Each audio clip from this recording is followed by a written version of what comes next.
3. Hello students, today we are doing singular and non-singular transformation. Let us see. Let T from U to V is a linear transformation. T from U to V is a linear transformation and T from U to V is non-singular if only 0 belongs to U maps into 0 belongs to V. Means zero element की जो mapping होगी, zero element पे जब linear transformation T apply करेंगे तो उसकी image क्या होगी, ज़ीरो होगी. ऐसे जब लीनियर ट्रांसफॉर्मेशन टी अप्लाई करेंगे यहाँ पे ज़ीरो एलिमेंट की इमेज ज़ीरो एलिमेंट होगी.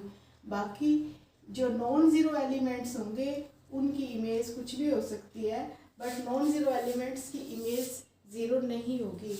Means for you belongs to U, for u belongs to u, if tu is equal to 0, it means t is equal to 0. जिसकी image 0 है तो वो element 0 ही होगा. ये किस केस में होगा? if t is non singular. और t is singular, t is singular if, अगर इससे उल्टा हो, if it inverse मतलब अगर नॉन ज़ीरो एलिमेंट्स के लिए भी, अगर u1 u2 नॉन ज़ीरो हैं, u1 u2 non zero elements हैं और इनके लिए भी इमेज अगर ज़ीरो हो जाती है तो वो क्या होगा, वो that is singular. Then t is singular. तो नॉन सिंगुलर कब होगी? जब ज़ीरो एलिमेंट्स की इमेज ही ज़ीरो हो. मतलब क्या हो गया कि कर्नल t मतलब null space of t is zero only, है ज़ीरो वेक्टर ओनली. क्यों? नल स्पेस ऑफ टी की क्या डेफिनेशन होती है? This is all those U belongs to U such that T you is equal to zero. तो null space में अगर only zero vector है, इसका मतलब क्या है? नल स्पेस में ओनली ज़ीरो वेक्टर है, मीन्स यू में ओनली ज़ीरो वेक्टर है जिसकी इमेज ज़ीरो है, then T is non singular. तो linear transformation is non singular. तो एक थ्योरम है, आगे आएगी थ्योरम कि T is non singular if and only if kernel T या null space of T is the zero vector. तो इस तरह से उसका प्रूफ आप दे सकते हैं. बाय डेफिनेशन ही ये प्रूव हो जाता है, ऑब्वियसली ट्रिवियली ट्रू हो जाता है ये. तो अब कुछ और थ्योरम्स करेंगे इससे रिलेटेड. जैसे थ्योरम फर्स्ट यहाँ मैंने लिखी है, T from U to B is non singular if and only if T is 1 1. If and only if में क्या होता है कि वन साइड लेते हैं. जैसे अब पहले हम t इज 1 1 ले रहे हैं, लेट t इज 1 1 और हम प्रूव कर देंगे कि t is non singular. t is 1 1 लेके चलते हैं, t is non singular prove कर देंगे. 1 1 का मतलब क्या होता है? 1 1 का मतलब होता है कि अगर T you is equal to zero है, T you is equal to zero है मतलब distinct elements have distinct images. T you is equal to zero है तो ज़ीरो की इमेज ज़ीरो होगी, ज़ीरो की इमेज ज़ीरो होगी. T because T is 1 1, T 1 1 लेके चल रहे हैं. इन दोनों को कंपेयर करो, T you is equal to T zero, that implies you is equal to zero. तो हम क्या लेके चल रहे थे? T you is equal to zero. हमने प्रूव कर दिया U is equal to zero. किसकी हेल्प से? T is 1 1. इसका मतलब टी क्या है? T is non singular. तो अब हम secondly T is non singular लेके चल रहे हैं और प्रूव करेंगे T is 1 1. T is non singular लेके चले हैं तो T from U to V, और टी को 1 1 प्रूव करने के लिए क्या करते हैं हम? यहाँ से u से 2 एलिमेंट्स उठाएंगे. Late u1 u2 belongs to u और हम लेंगे T u1 is equal to T u2. अगर हम ये प्रूव कर देंगे u1 is equal to u2 तो प्रूव हो जाएगा कि टी इज 1 1. तो let T u1 is equal to T u2 for u1 u2 belongs to u. तो टी u1 पहले भी वैसे हम कर चुके हैं ये, minus T u2 is equal to zero. तो क्योंकि टी लीनियर ट्रांसफॉर्मेशन है इसलिए इसको u1 u2 T of u1 minus u2 लिख सकते हैं. तो अभी हमें गिवन क्या है? अभी हमें गिवन है T is non singular. Non singular का मतलब क्या है? डेफिनेशन क्या है नॉन सिंगुलर की? ये लिखी है, T you is equal to zero, that implies you is equal to zero. T you is equal to zero, that implies ये u है आपका, that implies u is equal to zero. u1 minus u2 is equal to zero. Means u1 is equal to u2। इसका मतलब क्या हो गया, t is 1 1। तो हमने थ्योरम प्रूव कर ली कि t from u to v is non singular if and only if t is 1 1। तो अब नेक्स्ट थ्योरम कर रहे हैं हम, y is equal to ax। This is a linear transformation. y is equal to ax is linear transformation and a is non-singular. A is non-singular. Y is equal to ax is non-singular transformation. A carries linearly independent vectors to linearly independent and linearly dependent vectors to linearly dependent vectors. मतलब y is equal to ax। a क्या है, आपके transformation है, a आपकी transformation है, और y क्या है, जैसे ऐसे अगर t from u to v है, t इज लीनियर ट्रांसफॉर्मेशन, तो x यहाँ से उठाया तो tx is equal to y, इसे लिखते हैं ना, let y belongs to v then there exist some x belongs to u such that tx is equal to y। तो y is equal to tx, y is equal to ax, ऐसे लिखा हुआ ये आपको ax। और a is non singular, a non singular आपको given है, और थ्योरम ये है कि a carries linearly independent vectors to linearly independent and linearly dependent vectors to linearly dependent. मतलब अगर x, ये जो x है इसमें x1 x2 up to x R linearly independent vectors हैं, तो x की image x1 x2 up to x R की इमेज अंडर a, ये जो y आएगी, जो y1 y2 up to y R vectors आएंगे, ये भी लीनियरली इंडिपेंडेंट होंगे। अगर ये लीनियरली डिपेंडेंट हो तो ये भी लीनियरली डिपेंडेंट होंगे, ये थ्योरम है। तो हम ये लेकर चल रहे हैं कि this x1 x2 up to x R linearly independent vectors. अगर ये लीनियरली इंडिपेंडेंट है तो ये भी लीनियरली इंडिपेंडेंट होंगे। तो हम let us suppose that these are not linearly independent, these are linearly dependent. Let these are linearly dependent. अगर linearly dependent है then there exists some ai such that a1 y1 plus a2 y2 plus ar yr is equal to 0. Then this linear combination is equal to 0 for this is equal to 0 such that not all AIs is equal to 0। यही होता है ना linearly dependent की definition, कि अगर ये linearly dependent है it means there linear combination a1 y1 a2 plus a2 y2 plus ar yr is equal to 0 such that not all AIs is equal to 0, या for not all, for भी लिख सकते हो, for not all AIs is equal to 0। तो अब आप क्या करेंगे, y1 क्या है, y1 क्या होगा, यहाँ y is equal to ax है ना, y1 होगा ax1। तो मतलब x1 पे आपने a लगाई ट्रांसफॉर्मेशन, इमेज आई y1, ये y1 y2 these are images, तो ये आ गया ax1 plus a2 ax2 plus ar axr is equal to 0। तो अब आप ऐसे करेंगे, इसको a1 को अंदर ले जाएंगे और इस a को बाहर ले आएंगे, a1 x1 प्लस a2, ये ऐसे ना atx, तो tax ऐसे हो गया। तो a2 को आप अंदर ले जाएंगे, a बाहर आ जाएगा, ऐसे ही यहाँ पर भी a बाहर आ जाएगा, ar xr आ जाएगा। अब आपको ये गिवन है कि a इज नॉन सिंगुलर, ये क्वेश्चन में गिवन है a is non singular. a is non singular means determinant of a is not equal to 0, that implies a inverse exist. A inverse अगर एग्जिस्ट करता है, तो हम प्री मल्टीप्लाई करेंगे A inverse से। ए इनवर्स से pre multiply कर दिया आपने ए इनवर्स से, तो ये आई बन गया, ठीक है, आई बन गया, तो ये बन गया अपने पास a1 x1 plus a2 x2 up to ar xr is equal to 0। और अभी हम यहाँ पे ये लेके चले थे नॉट ऑल AIs आर 0। अब this linear combination is equal to 0 and not all AIs are equal to 0, it means इसका मतलब तो ये होगा कि x1 x2 up to xr, ये जो वेक्टर्स हैं these are linearly dependent, but these are not linearly dependent, these are linearly independent. It means our supposition is wrong. ये जो हमने सपोज किया था कि this is linearly dependent means this is wrong, तो इसका मतलब ये क्या है, लीनियरली इंडिपेंडेंट वेक्टर्स हैं। सेम आप यहाँ पे अगर लीनियरली डिपेंडेंट लेके चलते हैं तो ये इसमें फिर लीनियरली इसको इंडिपेंडेंट मान लेंगे और फिर अकॉर्डिंगली आ जाएगा। तो इस तरह से थ्योरम आप प्रूव कर सकते हैं। इसके बाद नेक्स्ट थ्योरम है theorem third, let T from U to V be a non-singular linear transformation, then RT range of T is equal to dimension of V।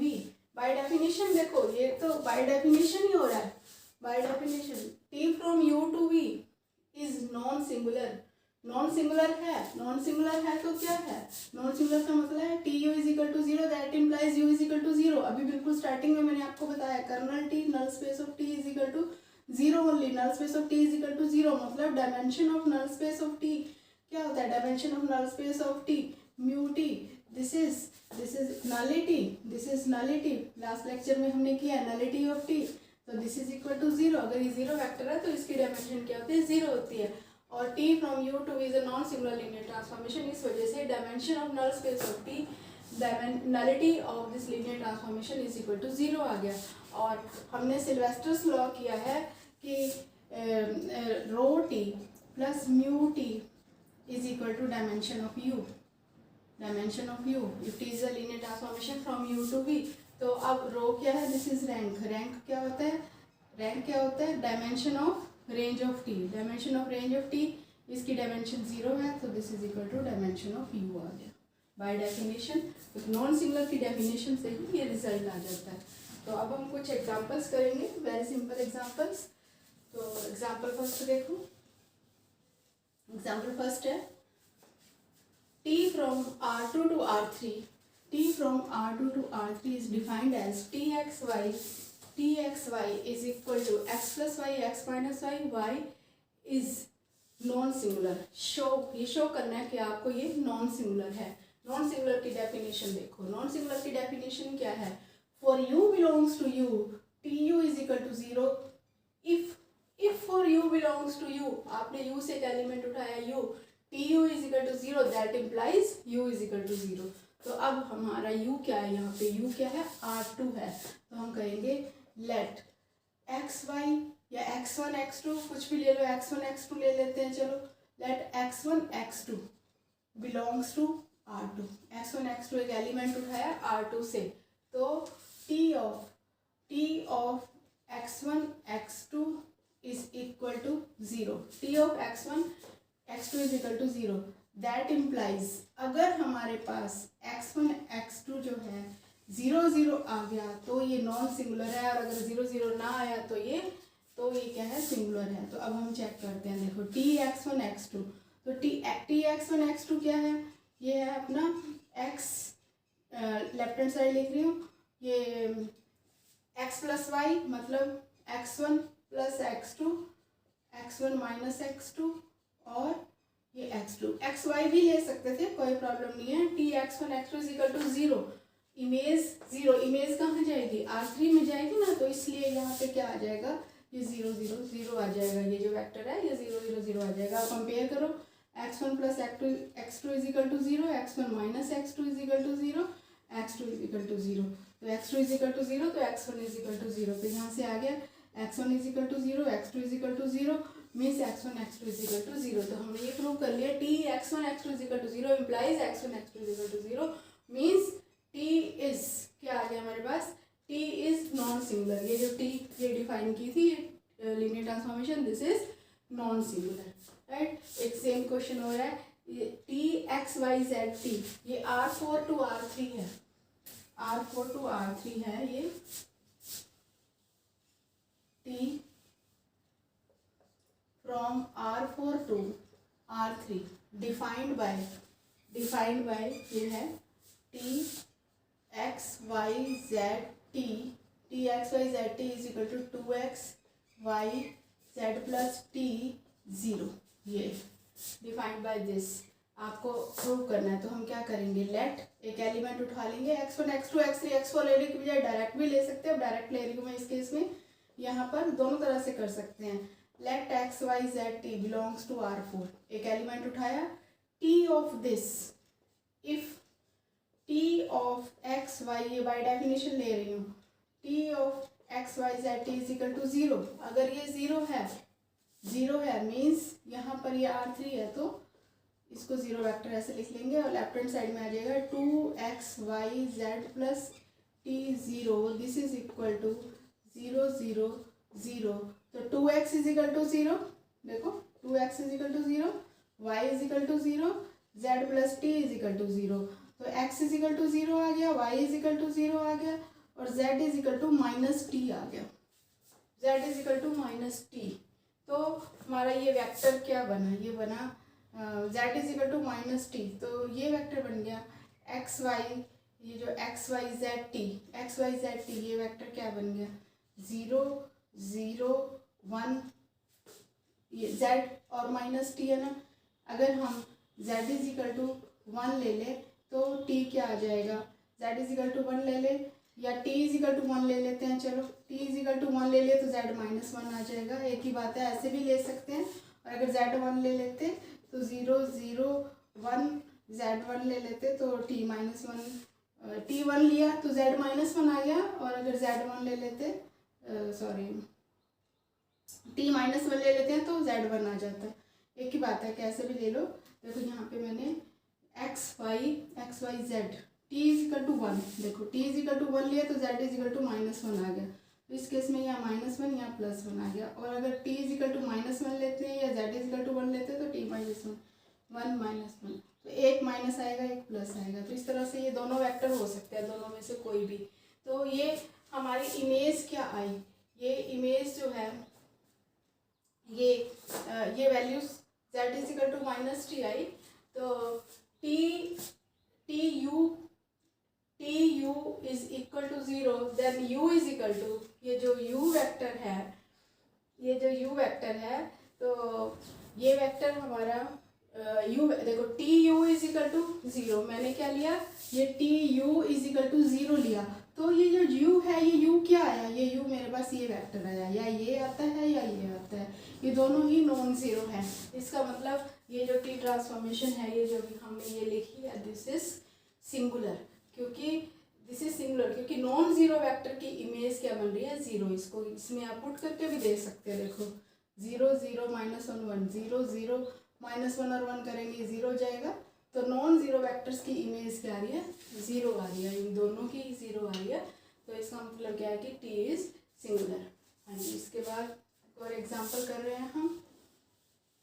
देखो ये थर्ड एग्जाम्पल लिखा है, y is equal to ax, ये a है आपका, y is equal to ax। तो पहले ये प्रूव करना है कि ये जो a है, a इज इक्वल टू ये 1 1 0 2 3 1 -2 3 5, ये a है। तो पहले ये प्रूव करना है कि दिस इज सिंगुलर मतलब इसका जो डिटर्मिनेंट निकालेंगे वो डिटर्मिनेंट इक्वल टू 0 आना चाहिए, तो ये सिंगुलर हो जाएगी। डिटर्मिनेंट निकाल सकते हैं आप इसका। देखो मैं ये इसी का डिटर्मिनेंट निकाल रही हूँ, 1 और 3 5 से 15 -3 फिर -1 फिर ये 10 + 2 फिर अगला तो 0 हो गया, तो ये 12 -12, ये देखो ये 0 आ रहा है। तो determinant is equal to 0, it means this a is singular. इसके बाद a इज सिंगुलर, इसके बाद ये है कि इमेजेस ऑफ वेक्टर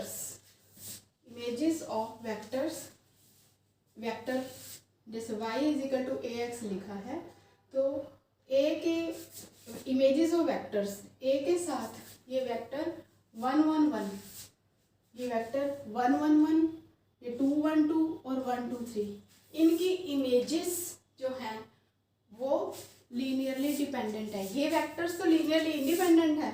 देखो ये वेक्टर्स 1 1 1 और दूसरा है 2 1 2 और तीसरा है 1 2 3, ये लीनियरली इंडिपेंडेंट वेक्टर्स हैं। कैसे पता चला आपको लीनियरली इंडिपेंडेंट?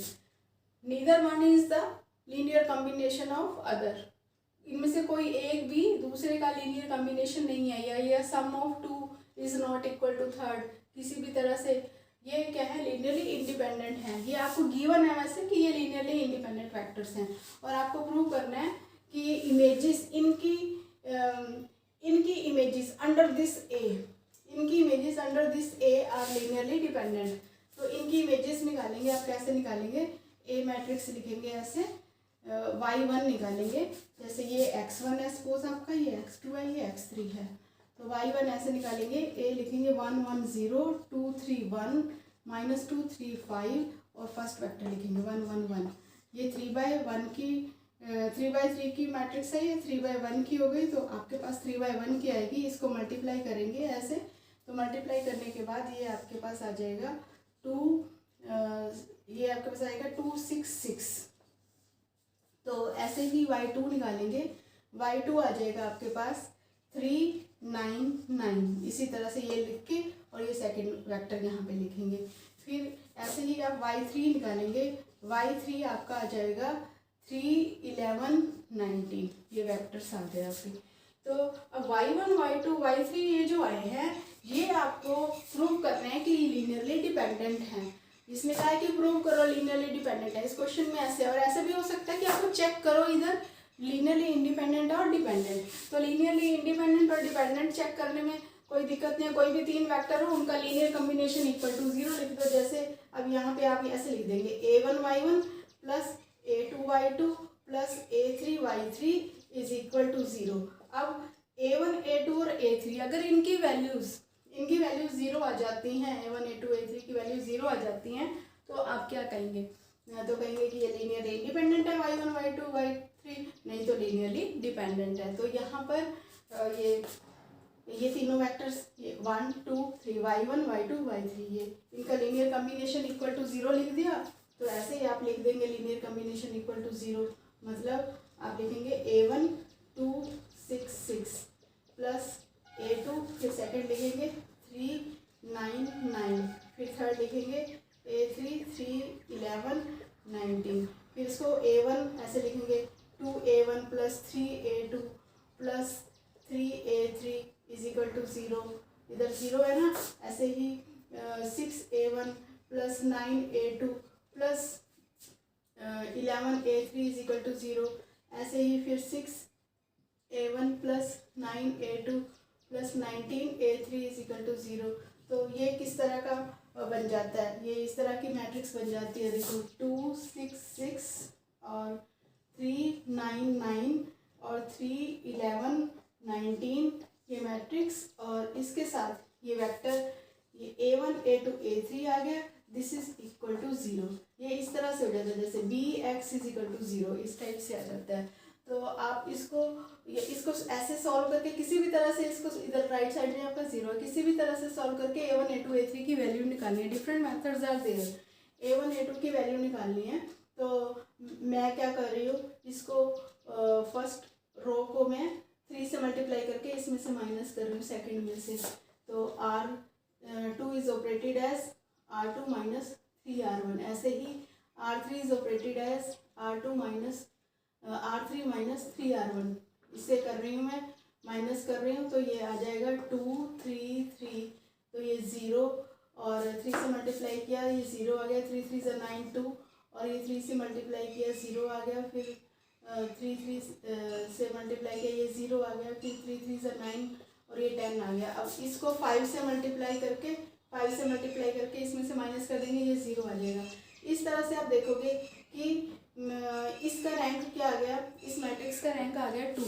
और वैसे ये इसकी डायमेंशन कितनी थी, 3 थी। तो रैंक आ गया 2 और डायमेंशन है 3। 2 इज लेस देन 3, इसका मतलब there are infinitely many solution. और इनफाइनाइटली मैनी सॉल्यूशन है, infinitely many non zero solution है। Infinitely many non zero solution है, तो इसका मतलब क्या है, हमें तो ये 0 a1 a2 a3 की वैल्यू 0 चाहिए थी ना। Infinitely many non zero solution आ गई। इसका मतलब क्या है कि ये लीनियरली डिपेंडेंट है। ऐसे एक और मेथड भी मैं आपको बता रही हूँ। ये मेथड तो जो अभी बोला है, ये भी एक मेथड है, और जनरली जो अभी तक हम करते आ रहे हैं वो भी कर सकते हो। देखो इधर a1 a2 a3 है, a1 a2 a3, तो या इधर राइट हैंड साइड में 0 है। तो यहाँ से क्या आ रहा है, a3 इज इक्वल टू 0 आ रहा है। ये 2 a3 इज इक्वल टू 0 आ रहा है यहाँ से, और क्या आ रहा है a1 plus a2 plus a3 is equal to 0 है। a3 इज इक्वल टू 0 तो यहाँ से आ गया a1 plus a2 is equal to 0। अब a1 is equal to minus a2 और a3 इज इक्वल टू 0, ये आया। तो ये 1 माइनस 1 0, ये आ गई वैल्यूज़। तो 1 माइनस 1 0 और बाहर आ गया a1, तो ये वैल्यूज़ आ गई। ये जीरो वेक्टर नहीं आया, a1 a2 a3 की वैल्यू जीरो नहीं आई है, तो यहाँ पर a1 is equal to minus a2, आप यहाँ पे 2 डाल दें या -2 हो जाएगा, 2 - 2 ऐसे हो जाएगा। a1 की कुछ भी वैल्यूज़ डालते जाएं, इस तरह से आपके पास इनफाइनाइटली मैनी सॉल्यूशंस आ जाते हैं जो सारे ही नॉन ट्रिवियल हैं, नॉन जीरो हैं। और आपको तो एक ही सॉल्यूशन चाहिए था जो ट्रिवियल सॉल्यूशन हो, a1 a2 a3 तीनों की वैल्यू जीरो चाहिए थी, तभी ये लीनियरली इंडिपेंडेंट होते। तो हमने अभी यहाँ पे क्या प्रूव कर दिया कि इमेजेस ऑफ ये जो 3 वेक्टर्स हैं, images of x1 x2 x3 जो लीनियरली इंडिपेंडेंट वेक्टर्स थे, इनकी इमेज क्या आ गई है, इनकी इमेज लीनियरली डिपेंडेंट आ गई है। किस केस में, जब ए क्या है सिंगुलर मैट्रिक्स है। पहले हमने ए को सिंगुलर प्रूव किया है, फिर कहा है कि इनकी लीनियरली इंडिपेंडेंट वेक्टर्स की जो इमेज है वो लीनियरली डिपेंडेंट आ गई है। ये थ्योरम बिल्कुल स्टार्टिंग में फर्स्ट ईयर शायद सेकंड थ्योरम, ये अभी यहाँ लिखी है सेकंड थ्योरम, यही तो थी। अगर ए नॉन सिंगुलर है तो जो लीनियरली इंडिपेंडेंट वेक्टर्स होंगे उनकी इमेज लीनियरली इंडिपेंडेंट होगी, और अगर ए सिंगुलर हो जाएगी, मतलब नॉन सिंगुलर नहीं है, तो फिर कुछ भी हो सकता है। लीनियरली इंडिपेंडेंट का डिपेंडेंट भी हो सकता है और डिपेंडेंट का इंडिपेंडेंट भी हो सकता है। तो इसी थ्योरम पे बेस्ड ये वाला क्वेश्चन है। तो इस तरह से हमने कर लिया है singular and non singular transformations. Thank you.